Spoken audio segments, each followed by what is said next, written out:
Hey guys, I'm Randy Unger, and this is a very special edition of Unger the Radar, where we talk all things film and sometimes TV. And with me today, a very special guest, actor Robert Picardo. You might know him from Star Trek Voyager, China Beach, The Wonder Years, the films of Joe Dante. The man has a very extensive career, and he's very well known. Robert, how are you today? Very well, Randy. Thanks for having me. And as I said earlier before we went on the air, I love your company that you're with Oh, there. yes, yes. Thank you very much. And You you look look, like you're sitting in Johnny Cab's lap, I know, which I I got a little believe bit. yeah, I think that if you do get stopped by a 24th century policeman, I think that might be illegal. I don't know. Yeah, it's a little improper. Mhm. But you look great 30 years later, no rust. Thank you. So yeah. No rust at all. Thank you very much. I appreciate it. No rust and no latex cracks that I'm aware of. Perfect, perfect. Um, so I just wanted to start off. I know you're appearing in GalaxyCon on January 23rd for the Star Trek Voyager virtual experience. And you'll be joined on with your co-stars Kate Mulgrew, Robert Duncan, and Tim Russ. I just wanted to see what fans should expect from that event.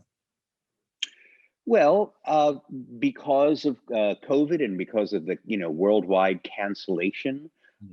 of all convention appearances last year, 2020, was many things, many good things and many bad things. But one of the things it was the 25th anniversary of Star Trek Voyager, which premiered in January of 1995. So we were scheduled to appear all over the world. All of that got canceled, and really the only way to celebrate Mm. our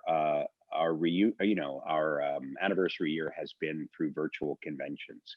And what's special about this one, and if you've been to a Galaxy Con before, this is the first time when Kate Mulgrew will be joining us. I think she may have done one alone. I'm not aware. But most of the male cast members have done one together, but we'll be reunited with our captain. So that's going to make this one, I think, unique, and why I think we'll have so many people logging on for it. Right. And before the pandemic, were you pretty active at the Comic-Con circuit? Well, you may or may not know that there's a yearly Star Trek The Cruise, Okay. and the very first week in March, right before the world locked down, Mm. we were on the Star Trek cruise, and Wow. we were quite lucky that no one got sick. I mean, we had certain protocols because COVID was they had while we were at sea, they had the first positive COVID case in New York City. Oh, wow. So it was just starting to land Oh, in the States. And we practiced the Vulcan salutes only on the cruise, and elbow bumps and no handshaking. Although we were not all wearing masks, of course, that early. But the day we landed from the cruise was the day Dr. Anthony Fauci said on Meet the Press, "If I were over 65 years old, I wouldn't step on a cruise ship right now," as we were stepping off a cruise ship. So we just squeaked in kind oh, of under the perfect. wire. And that was the last event. And frankly, I believe the only event that I did, of course, all of 2020, because usually conventions are pretty, there really aren't many in January and February.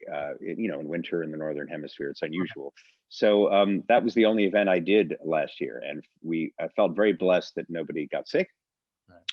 And, but normally I do a lot of I love to do the international conventions. So I was scheduled to go to Germany and Britain and Mm. all sorts of places last year. As you know, the main Star Trek convention, you may or may not know, is the one in Vegas every year in August. So that was canceled, of course, last year. And Okay. I believe many of our cast will be at that one in August. Oh, great. That's exciting. Very cool to Mhm. hear that. How does it feel being part of the Star Trek universe? Well, you feel it's an all-encompassing thing. I remember when I was cast in the role, that the day my agent called and said, "You got the part of the Doctor and you got your first two convention offers," before I'd even, they'd announced who was playing the character, there were outstanding offers for the character. um And it does change your life because science fiction fans, particularly Star Trek fans, are really not only the most loyal fans in the world. If they enjoy your character in Star Trek, they really feel like they want to get to know you, to meet you. Mm. Part of it is getting the autograph trophy or whatever, but they really do want to meet you. Yeah. And so that has afforded me the absolutely extraordinary opportunity to travel all over the states and all over the globe to meet the faithful, as I call them, and and I am very keenly aware and appreciative of all of the blessings that being on a Star Trek series gives to you. Not only to meet fans, but to also meet people that were inspired by Star Trek to pursue interesting careers. Mhm. I've met astronauts and Huh. that credit Star Trek with having inspired them um, to want to devote their lives to space exploration. Hmm. And so many engineers and scientists and doctors and Hmm. uh, emergency medical techs and people who just say, yeah, because I Hmm. watched Star Trek or I loved your character or whatever. And that is really, I think, the most inspirational Wow. reason to be proud of being an actor on a Star Trek series is the fact that it does have that value.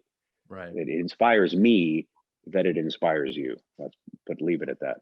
Incredible legacy and the inspiration you have on others. That's really definitely intangible, I think is the word. And speaking of legacy, I have to talk to you a bit about Joe Dante because this is one of my absolute favorite directors. He did some great films in the 80s and 90s and even into the 2000s. And he, a brilliant combination of science fiction, horror, and comedy. And you have obviously been involved with a number of those films. So I just want to know, how did you originally connect with Joe Dante, and what was it like working with this genius filmmaker? Well, I'll answer the second one first. There is no one I'd rather work for than Joe Dante. He has such a sense of fun. He loves movies, Hmm. so he loves making movies. But he is an incredible film historian. He's also incredibly knowledgeable about music, about all genres of American music. But he's just a Joe strikes you as, because he's a fan of the movies, he's really excited to have the privilege to make them. Mm. And he also has, his sets are the most fun. They're very creative. He encourages the actors to really feel free. Mm. So I've always felt very comfortable making suggestions, which I do. And Joe teases me. you know, there's some movies where you say, "Okay, where do you want me to put the camera? All right, what do you want?" It's like he'll tease you because I have a lot of ideas about what I'd like to do in the scene, and often that involves how the scene is shot Mhm. because of whatever. So I will pitch him ideas constantly. Now, how I first met him, when I was in my early 20s, I did a couple of leading roles on Broadway. Mhm. The second of which was the second lead to the wonderful Jack Lemmon in a play Oh, called Tribute, which played on Broadway in the late 70s. And then it came the following year, I guess 1979.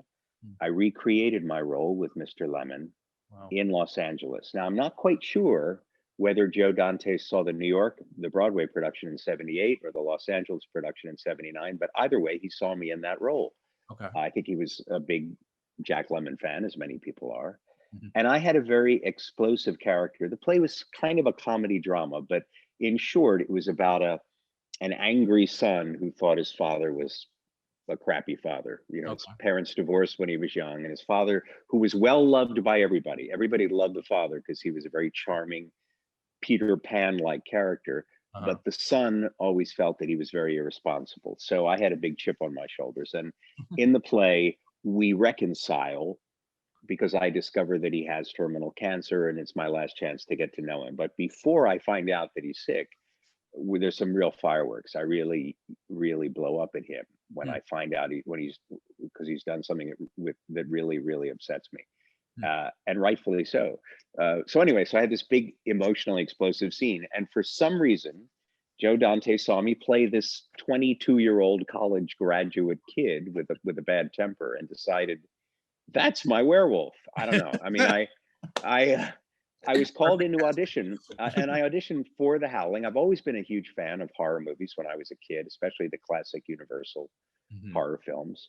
So the whole the werewolf tradition kind of grabbed me more actually than vampires always. I Mm. love the idea of the Jekyll and Hyde aspect of the Okay. werewolf mythology. Okay. That by day you're a normal person, then by night you have this unleashed A duality. id, yeah, that part of your, if you believe the Freudian concept of how the personality breaks down. Hmm. In any case, so I auditioned for it. I think I creeped the heck out of the casting director Oh, because the character was pretty creepy. I auditioned behind her. I don't think I ever laid a hand on her. I don't think I even touched her hair or whatever. But it's the scene in the peep show booth where Mm. the part that Dee Wallace played. She's looking ahead at this dirty movie that I'm Right. making her watch while I talk to her in her ear.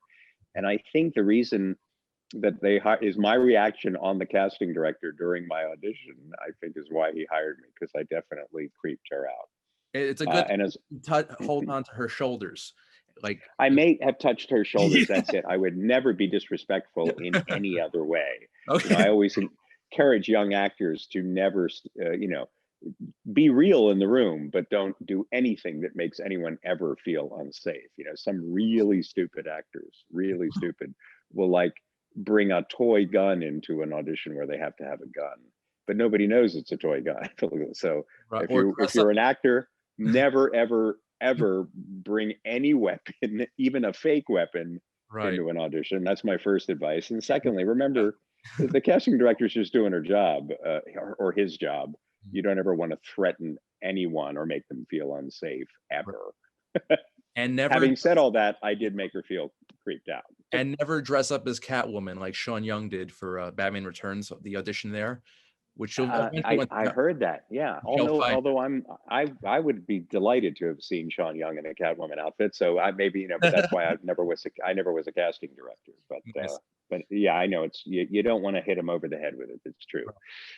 But Joe cast me in that movie, and then while I was making The Howling, during the breaks, because The Howling was there really aren't any laughs, any real Eddie Mhm. Quist laughs. I mean, I know he says the line, "I want to give you a piece of my mind," which was my ad lib. No? That line is not on camera. That was an added line Hmm. in the soundtrack. People think it's on camera, but it really isn't, Okay. because there was a dead spot when I was looping some other, breathing noises or growling or snarling or whatever. Looping is the term we use, for replacing dialogue or adding other sound Right. once the movie is cut. Mhm. Um, but Joe said, right before you pull the bullet out of your brain, there's kind of a dead spot. Why don't you say something? And I said, what would I say before I pull a bullet out of my brain? I want to give you a piece of my mind. I said as Yeah. a joke, and he goes, "Okay." So Or we another would say we did. a mind is a terrible thing to waste, and you just pull it out. Am I exact? Yeah. Um, or else I have something on my mind. Right. Was the backup line.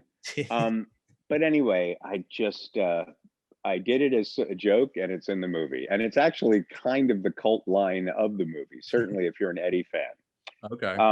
But because I did a lot of cutting up in between takes, when one of the balloons that was under my, one of the air balloons that was Right. inflated to make my muscles pulsate or my face pulsate, when they exploded and they had to be repaired, then I would sing or joke or whatever. And that's when Joe realized I had a Hmm. sense of humor. And at the same time I was doing The Howling, I was performing in a musical comedy review at what is now the Geffen Theater. It used to be called the Westwood Playhouse. So he came to see me Hmm. singing and dancing during the week, and tearing women's throats out on the weekend in The Howling, because it's crazy. But that's how we realized I was a good comedian, Hmm. and I could improvise, and that's why he offered me whatever my next role was, which was probably Explorers. I don't remember, Okay. but Yeah. then there was some television mixed in, and I've worked with Joe honestly a dozen times. Uh, I don't know if Yeah, I've lost you. yeah. I'm sorry about that. I lost your picture. Somebody, somebody. I apologize for that, folks. I Okay. forgot to. I had a call from my old friend Scam Likely. Do you have a friend named Scam Likely? Every day. I get calls all the time. I don't. Anyway, so I've probably worked with Joe a dozen, 15 times, counting all the television roles too. But he's been, a terrific, not just a business friend, but a true loyal friend to me for all of these years. I can always call him for advice, Mhm. if I'm thinking about doing something else, and he's been just one of the great gifts of my career is knowing him and having worked with him so many times. And two of the greatest gifts that you two gentlemen have given to me have been Innerspace and The Burbs. So I want to thank you so much for that. It's funny. It's always funny to hear people their favorite Dante movies. Usually, Inner Space is in there, but The Burbs was not a successful film when it first came out. It became a real cult classic. I mean, Tom Hanks had not yet. He'd had his. He was certainly a movie star, but he hadn't had the. He hadn't won his first Academy Award. He hadn't done Philadelphia yet. He hadn't Right. acquired the incredible reputation he has for range and Right. for drama as well as comedy. He was primarily a comedian in his early roles, and so the Burbs didn't get, the Burbs was kind of dismissed when it first came out, but it's very well loved in its afterlife. Definitely a classic in my mind. And also worth mentioning real quick, Jerry Goldsmith.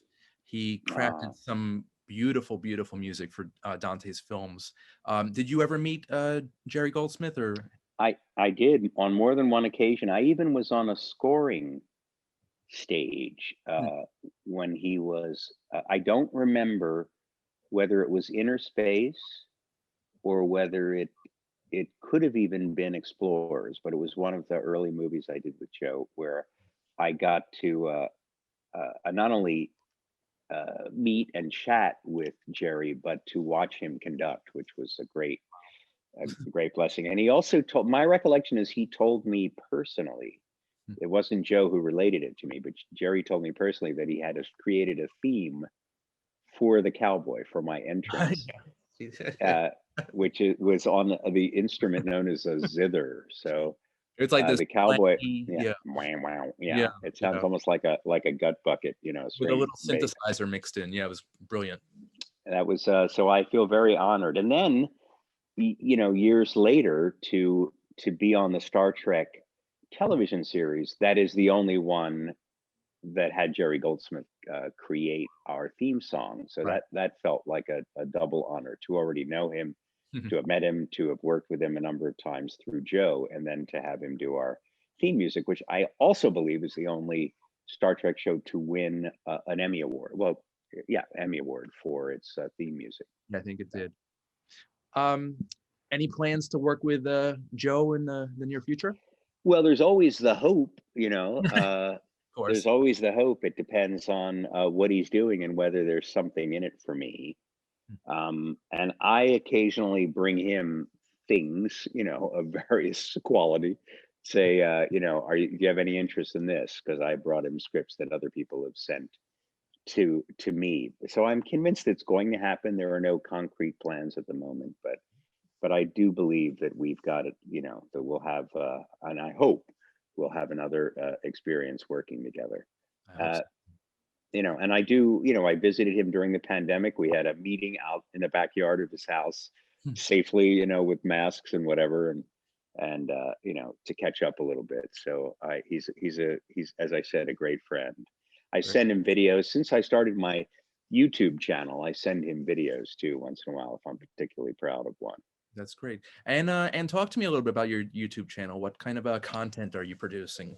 All right. Well, it started early in the spring. Brent Spiner uploaded this hilarious number, which turned out to be part of a longer video he was working on. Um, and it was called They Want Me Back. Basically, the gag of his video was he's on a Zoom conversation, much like the one we're having now. All right. And it's the woman is like runs a Star Trek fan club, asks him a few questions, and he thinks he's turned the Zoom off. And then he basically jumps up. She's complimenting him, saying, "We haven't seen you in a while, and now you're on Penny Dreadful and you're on, Star Trek Picard." So he jumps up and breaks into this amazing self-adoring song and dance called "They Want Me Back." And I just thought it was so funny that it deserved to be answered in some way. Okay. So I decided to make an homage to Brent to the tune of "Brother, Can You Spare a Dime?" And in my homage, the lyric is, "Why was I not born Brent Spiner?" I'm lamenting the fact that my life as an actor has been pretty good, but it would have been so much better if I were Brent Spiner. And done as kind of very film noirish that turned out great. I have a friend, because of the lockdown, he had a film crew he was paying that couldn't shoot anything. And he said, "I'll give you my crew as long as we'll shoot it safely." We shot outside. Yep. We wore masks and everything. We shot it in 6 hours. So I did this parody, and it was such a success with lots and lots of views. I decided to launch a YouTube channel. And since then, I've produced original content every week. I often act with myself, playing different characters. One of my characters is the world's oldest gigolo, who's kind of a takeoff on the cowboy, to be honest with you. Okay. He's Okay. a little like the cowboy, but he's, instead of being Middle Eastern, he's Italian. And he considers himself the world's foremost authority on sex and romance. His name is Alfonso, and he's been such a success on my channel Mhm. with the videos that now he's got his own cameo. So Mhm. if you want to get a Valentine's Day cameo from the world's greatest lover, who's actually me with a wig on and a cheesy accent, he now Awesome. has his own separate cameo, his own cameo That's site. cool. I And might I play a that. police. I would love to have the cowboy just say something to me. The cow. Well, sadly, the cowboy's wig I don't have anymore. Okay. The wig that Alfonso wears, which is very late 1980s, is actually the wig that I wore in Gremlins 2. Okay. Joe let me keep the cowboy wig. I even had the howling wig, but over the years, different ones have disappeared. But the Okay. one that I still have from the Dante movies is Gremlins 2, and that now is lives on and works all the time as the wig of the world's greatest authority on sex.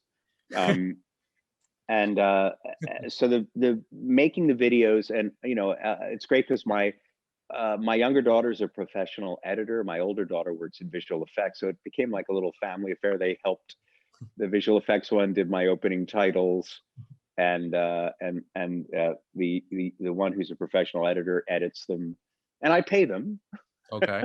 You know, Good. I just get a family rate because they're both professionals. So Right. Right. um, in any case, so it's been fun to have that outlet for, because when you're a performing artist and you can't perform because of a pandemic, you got to find other ways to fill the need to express yourself. So Right. most of them, in fact, they've all been basically comic. The one that I uploaded today is a joke on how to, if during a pandemic, how to cook in your hotel room. So it's called Cooking in Hotel Rooms. So they're all different themes. Sometimes I play myself, sometimes sometimes I am myself. Sometimes I play a version of myself that I think will be funnier than the real me. Sometimes, and many times I play other characters. Have And you? I'm developing a new character Huh, who is a telepathic composer, so he can compose music in your head. I love that. That's trippy. Yeah, just by looking at you, you hear music in your head, and it's the music he wants you to hear. It may not be the music you want to hear. I'm kind of speechless right now, but okay. Mhm. Have you worn any prosthetics in these YouTube videos or plan to? No, because I would totally do it, except I don't have the skills to apply makeup to myself, and I don't have a crew or whatever. Some of them, there's another. I had do a series of them called Death by Blank, where these very fishy deaths happen that may or may not be the result of a wife murdering her husband. So I play both the victim in those and the detective who's investigating the death. And some of the ways I die are, once I die with the bucatini is like a pasta that's like spaghetti but like tubes. In Okay, one of them, I'm killed. I'm impaled on a box of bucatini. that is You ridiculous. got it. You got it. Yeah. What can I tell you? I'm working on a low budget. You know what I mean? Okay. Any any chance of Joe getting involved? As I said, I send them to him, but I don't think so because I'm making most of them during lockdown. I've been out of the LA area. That's one of the reasons Okay. I've been in Northern Cal. Okay. So I have to. I don't really. I'm pretty much making them on my own with my sweetheart, who's not an actor. She's a medical doctor, but Mm. I've turned her into cinematographer and Strip prop girl. mistress and Yeah. everything. Yeah, so she's producer and she does all the real work. Okay, gotcha, gotcha. And speaking of work, you are obviously a very busy man. You're currently working on the BET Plus series, The Family Business, and Hmm. Dickinson on Apple TV Plus. Can you just tell me real quick about those shows? All right. Dickinson, I think, has had two seasons on the air. It stars Hallie or Haley Steinfeld. She writes it Hallie, but I think it's pronounced Haley Steinfeld, who was, I think, the youngest actress or one of the youngest actresses to ever get an Academy Award nomination 10 years ago for Great. True Yeah. Grit Mhm. when she was 12, playing opposite Jeff Bridges. Right. She's terrific. It's kind of a modern take on Emily Dickinson. It's totally trippy and not like a regular period, television show. Right. It's really it's kind of a mashup of Emily Dickinson as the first modern woman. I don't know how else to put it. Even she Okay. lives out of time, so to speak. Right. Right. And I play her father's good friend and political consultant. Her father runs for the Senate, Mm. and it's a recurring character. So I've been on, I don't know, a number of shows, and I'll be on when they go back into production. My understanding is I'll be on Right. several more. So that will happen sometime late spring. Uh, the Black Entertainment BET Plus show with Ernie Hudson, who was the fourth Ghostbuster, as you know, Yes, I do. wonder wonderful guy, really a terrific actor and really kind human being. He plays the father of a crime family. It's been called the Black Sopranos, the show, and Okay. I play a Jewish the patriarch in a Jewish crime family. So I'm an Orthodox Jewish drug dealer, uh, and Well, I love the part because he's a very dangerous guy, but he's like your sweet uncle. You know what I mean? He's very calm and he's very nice, but then he'll have you killed for a nickel. right. So it's Right. Right. fun. It's It's cool. fun to play that role. And we have shot during COVID and under very, very careful lockdown, where that you go into a COVID bubble where you're tested multiple times, and then you don't you they provide housing for you, so you never go see people outside of the bubble while you're shooting. Interesting. So I have worked on that, and I will work on that again, probably, hopefully after I'm vaccinated, but may even be sooner. And again, it would be very strict COVID protocols where everybody gets, because some shows have been very successful with people not getting sick and others not as successful. And as we get more, transmissible strains of the virus, it's more important to be careful now than ever in this home stretch before we're all vaccinated. Right. But I'll be working on those shows again, and there have been other things, other opportunities that I ended up passing on because I didn't feel comfortable traveling. Okay. During all of this, I didn't want to go to this place or that. And one, I was even cast, and I started working, and we were offered the chance to bow out Hmm. because there were some cases diagnosed, after the Thanksgiving break, and I ended up bowing out of that because it just didn't. It just, they were being careful, Yeah. but it was still happening. And when I have a different, at my age, I'm 67. If I were 27, maybe I would have felt differently. But right now, I thought, yeah, it's a funny part, but do I really want this to be my last laugh? I don't Right. know. Yeah. No. Safety first, always. Hmm. So, yeah. Last question. Do you prefer TV to film or theater, or the three pretty much equal to you? It's a gift being able to act. I love working on stage. Mm. I started out on stage. I did a musical in the spring of 2019. I was back on a New York stage for the first time in I can't even tell you, 40 years or something. Hmm. In the intervening years, I had been on stage many times in California or in regional theater, Hmm. but I hadn't been on a New York stage since I closed with Jack Lemmon when I was 24 years old. That's like So a high to note so right there. So yeah, just so I love to work in the theater, and movies and television have gotten so, especially with all of the incredible work on the streaming platforms now, the difference between movies and television is shrinking. yeah. But I've always loved working in all media, and I'm even enjoying, this new YouTube thing of shooting my own stuff and making little entertainments that are 30 seconds to 90 seconds long. I'm having a ball doing that. So I think I love acting, and I love performing. I've been doing an awful lot of comedy, so and I'm happy to go back to work on the family business because I want to do more drama again because comedy's been great for the pandemic because we all need a laugh, but now I'm ready to do something a little juicier. All right. Well, we look forward to that. So, Robert, I want to thank you so much for your time today. This was amazing, and best of luck on all your current and future projects. And to you and your family, just be safe and healthy. Thank you, Randy. I wish you the same, and I encourage your viewers to check out my YouTube channel because A, it doesn't cost anything, and B, there's new content every week. Sounds great, Robert. Well, thanks again. And yeah, everyone watching at home on your devices, this has been Under the Radar. I'm your host, Randy Unger. Thanks so much for watching. Take care.